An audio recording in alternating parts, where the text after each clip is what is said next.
Update: daughter's mother just left her at my place. Original post: I'm very angry, so this is going to be a bit of a rant. My daughter's mom and I were young and only dating when she got pregnant with our daughter. We broke up and decided to co-parent. I would spend weekends and holidays with my daughter, which was honestly upsetting. I wish I got to spend more time with her growing up. My daughter, who is now 13, started staying with me more after her mom married her now husband a few months ago. My daughter would always tell me her stepdad doesn't like her that much. I would try and ask questions about what she meant by that. She would say he wouldn't hurt her or anything. He just doesn't like her. She would tell me she didn't want to talk about it, so I wouldn't push. Well, I was away on a business trip and didn't get home until 1 a.m. to find my daughter sitting on the porch with about 4 packed bags. I was so confused and angry seeing my 13-year-old daughter sitting out there in the middle of the night. Turns out, my ex found out she was pregnant and her husband insisted they don't need my daughter around anymore because they have their own family. That he never wanted a kid in his home who wasn't related to him anyway, so it's a perfect time to start fresh with their own family. Instead of the ex sticking up for our daughter, she agreed and made daughter pack and dropped her off at my place. Ex didn't tell me, and my daughter's phone was dead, so my poor baby was sitting outside alone for 10 hours.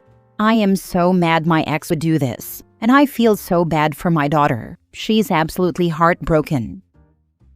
Now for the top advice before reading the update. Call the police for child abandonment. What your ex did was vile, but should also be illegal. Now consult an attorney and get full legal custody of your child and try to get her into some therapy, please. So sorry your ex is a poor excuse of a mother. Your daughter deserves so much better. I called the police last night. Luckily, I know a good family law attorney and definitely plan on getting her into therapy soon. My poor girl wasn't doing well at all last night when I found her, and I feel so bad I wasn't home to prevent some of the damage done. I couldn't imagine how she was feeling while alone waiting for me. The fact your daughter has you on her side means everything. It will take a while for her to get past this hurt, and it may always sting her heart for the rest of her life. But having her father to support her and love her through it all is going to be life-changing for her. You're a great dad. Call CPS 2. Also go tomorrow to the courthouse and file for emergency full custody of your daughter. That will make it so your ex can't block getting your daughter into therapy immediately. Being abandoned for 10 hours puts her at serious risk for PTSD. I can't believe a mother would do this. Shame on her. Your daughter will probably never forgive her. I'm glad she has you. Thank you. I can't believe she would do this to her daughter either. It would be very unlikely if she forgave her mom. I can tell it was such a traumatizing experience for her. My baby was shaking from anxiety so bad when I got home, and it was clear she had been or was crying. Wouldn't be surprised if she had a panic or anxiety attack. My mother abandoned me at 15.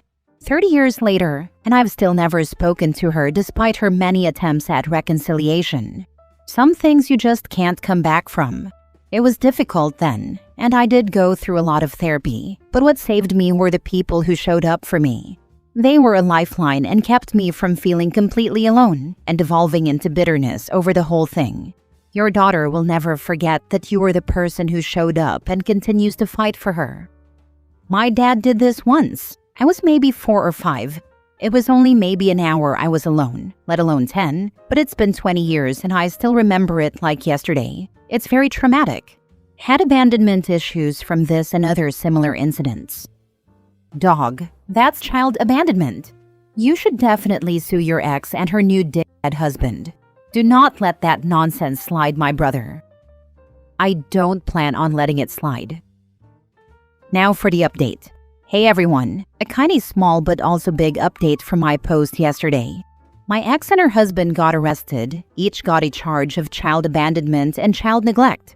We got lucky, and a nearby neighbor's camera footage caught them dropping off my daughter and quickly driving off. My daughter clearly heartbroken.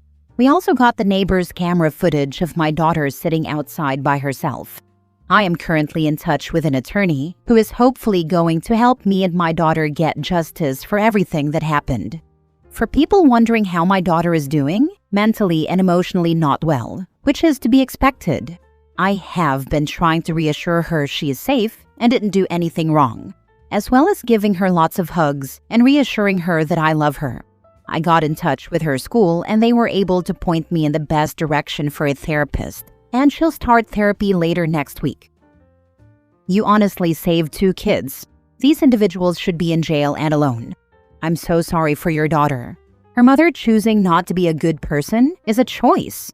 She is not at fault, and she cannot control others or their behaviors. I completely forgot about that feeling when mom drives off. I was the one who commented yesterday about being abandoned as a teen. Before that happened, my mom would periodically leave me in places, mall, grocery store, and just drive off. I'd forgotten that desolate feeling, as well as the thought that I was at fault, and I do now remember blaming myself for a while. I think it's a testament to therapy, having love and reassurance, and just plain old time. It's been so long since I've dealt with my mom's abuse and BS that I simply don't remember how badly it made me feel. Intellectually, I know, but I no longer feel it on a visceral level like I did back then. My point is, and not to belittle this situation, because it is extremely hurtful and difficult, your daughter can definitely come out of this all right. I'm so glad she has you in her corner. I'm sorry you went through that, and my post brought that back for you. I'm glad you're doing good now. I know my daughter will come out good, just needs the right support, and of course time to heal. How are your relationships with your neighbors? I guess I'm asking how a neighbor could see your daughter sitting on the porch crying for 10 hours and not ask her where you were. Why she's sitting on the porch with her bags and not being let inside, if she was all right or needed help. They could have let her use their phone to call you. I just don't understand how they could let her sit there, if she could be seen. I know the ones who had camera footage who I actually know weren't or aren't home. I just happened to ask, and they looked back and found the footage. Others I'm unsure about. It's easy to look away or turn a blind eye and decide not to get involved. Next story. I can't forgive my husband for what he did when our son died. Original post. I, 41 female, have been married 21 years to my husband, 41 male. We have several children. One of them was special needs. He was born with a genetic mutation that neither of us carry. It was random chance. He was sick most of his life, and I was his primary caregiver. He needed nursing home level care. I had a nurse that came to help me a few days a week. My husband, his father, did not help much at all, no matter how much I asked for his help. He was always too busy or too tired and complained of back pain. Our son lived 15 years. I carried him, took care of all his needs, did his meds, his tube feeding, stayed up with him at night, etc. I had to take up bodybuilding to be strong enough to transfer him to and from his wheelchair or better couch or anything because my husband would not help. I suffered back injuries and even had to crawl on the floor at times to meet my son's needs. He still didn't help. He might change a diaper now and then and want a prize for doing so. I couldn't divorce him because I could not have a job while also caring for our son. His needs got greater and greater as he got older. By the time he died, he was on 6 seizure meds and had several machines he had to use for part of each day. Still, he was a happy, joyful child that loved life and was a joy to be around. He was always laughing and playing and very loved by me and his siblings. When he died, we knew it was coming. I was in the hospital with him and he died in my arms, peacefully and not in pain. It was the worst moment of my life. An hour after he died, my husband started going on about how he wanted to spend my son's life insurance money on an expensive 4-wheeler. He decided that because the policy was through his work and under his name, that the money belonged to him. I hated this idea and wanted to put the money towards our house. He spent it, all of it. He knew I didn't want that, and he told everyone that I was on board with it, and then acted shocked when I screamed and yelled at him for spending the money. He told his family that I didn't tell him till after, but at this point, even his family sees how awful he acted. He never helped take care of our son, and then blew all the life insurance money. To make matters worse, he tricked one of our adult sons into paying for the cremation. I paid him back immediately when I found out. I can't forgive this man. I am so angry beyond words. I am also financially trapped as I have no work history for the last 21 years. I hate this. Now for the top advice before reading the update. You are entitled to spousal maintenance after divorce. You may not have any official work history, but you worked as a non-paid personal caregiver for all those years. That's work experience. I get that it feels like you are trapped, but you really aren't. Please talk with a divorce lawyer. You are strong and resilient. You will thrive when you leave him. Jumping off this thought, maybe look into becoming a personal care assistant. My best friend does this and is considered unskilled since she doesn't have a degree. She had no work history for over a decade since she was a stay-at-home mom, but was able to find a way into industry because of the skills she got being a mom. And you cared for your son in a much more relevant way than she did caring for her non-disabled child. The work you did caring for your children is work, and you can tailor a resume to reflect all the very real skills learned on the job. You have managed schedules, planned events, maintained your household, navigated your way through the healthcare system. It's all in how you frame it. Tons of people would love to hire someone with your experience. If there were ever a time for Reddit to say this tired trope, this is it. Dump that ass hat and get the alimony you deserve. I'm not a fan of alimony in all cases, but this is clearly indicated here. I work as a caregiver or home care aide, and I make a decent living. Not fantastic, but I get by. And I had no experience prior to this. I was just looking to pay my way through school. It can be a very rewarding job, and you definitely have more experience than a lot of people starting out in this field. There's always a need. Just look on Indeed under caregiver and research the company or agency to make sure they're a good fit.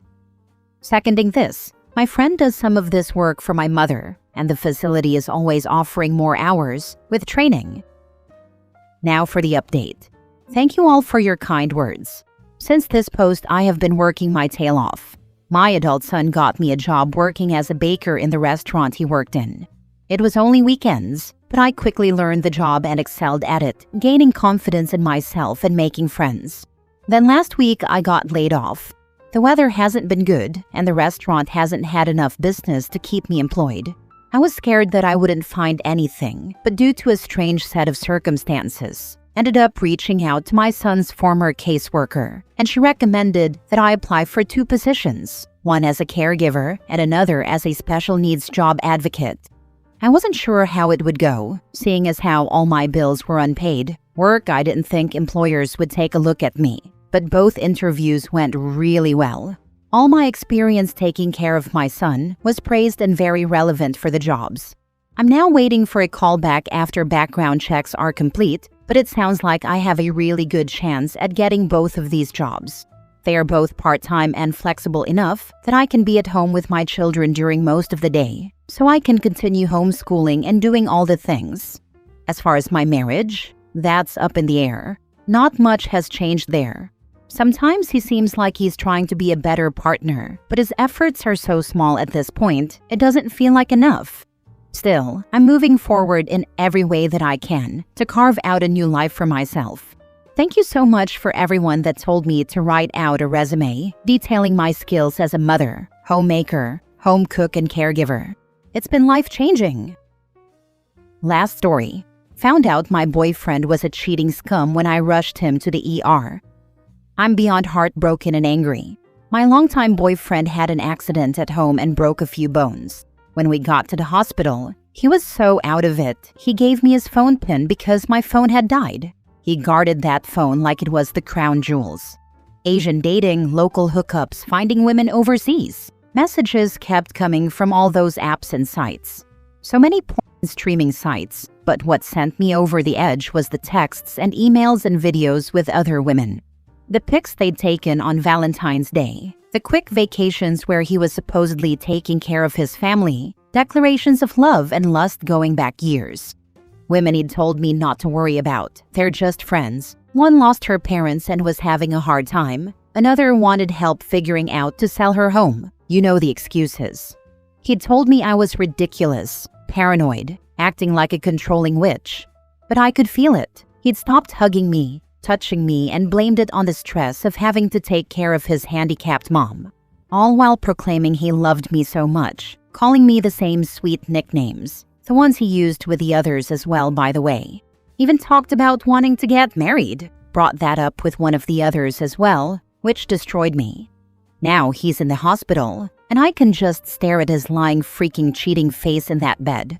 He may not remember when he wakes up that I told him he's wasted my time and my love, and that I hate him more than anything on this earth, and this will be the last time he sees me in this life. But the one thing I did do is use his phone to message all of the other women he'd been romancing, texting or sexting, telling them how sexy they are and how good they make him feel. Oh baby, I'm ready to have a real relationship because you're the only one I want. And told them what he's done, that he's more than a piece of turd-stained trash. He's the whole freaking dumpster. Took pics and sent myself a lot of the evidence before I unfollowed, blocked and deleted every last trace of myself and us from his phone. I don't want to ever forget how he's treated me, so I won't even think about forgiveness. I lost my best friend. Now I'm sitting and looking out the window, waiting for sunrise and a new day to unfold, and wondering why he sucks so much and makes me feel like I'm not enough. I know I am, but I don't know if I'll ever trust anyone with my heart again. Sorry it's long, just had to get this off my chest. I hope you're at home looking out a window and not at a hospital with him. The only reason to be by his side at this point is to pull the plug on your relationship. No, I would want to stay all night and then show him the screenshots as soon as he wakes up so he can suffer alone after that the whole day. It would hurt more to leave him alone with no closure. He'll know exactly why she's gone forever, and he'll be chaotic knowing he can't manipulate her with words.